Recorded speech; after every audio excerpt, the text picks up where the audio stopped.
السلام عليكم ورحمة الله وبركاته.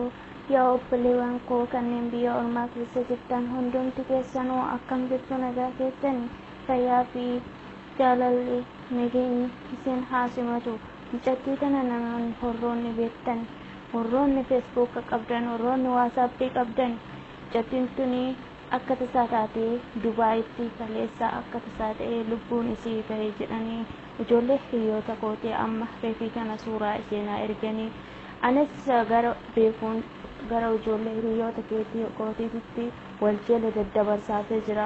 Firri ishee irraa dhabameera jedhanii fooq irraa darbamtee lubbuun ishee bahee jedhanii gara Kuweetitti Dubaayitti homaa fira ishee dhabanii jennaaniin ijoolleen holuma jalaa olii gara WhatsAppiitiin suuraa olii ergite akkasii warroonni biyya alaa jirtan hundumti keessanuu warroonni suuraa miidhagduu kanaatii fi sagaleen koo isin bira ga'ee rabbii keessaniif jedha.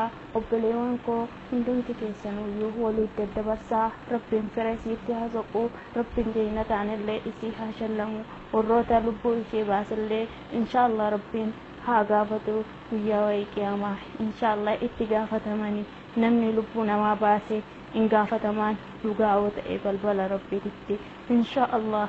Rabbiin haadhaa fi abbaa ishee isiif haa barbaadu.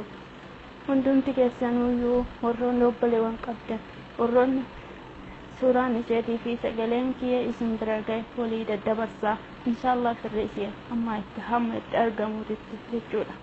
Warroonni suuraan isheetii fi sagaleen koo isin bira ga'e hundi keessanuyyuu kanneen islaama taatan kanneen kiristaana taatan kanneen lammii Itoophiyaa taatan hundi keessanuu hundi keessan waliif daddabarsaa isinin jedha. Assalaamu alaykum warahmatullaahi wabarakaatuh.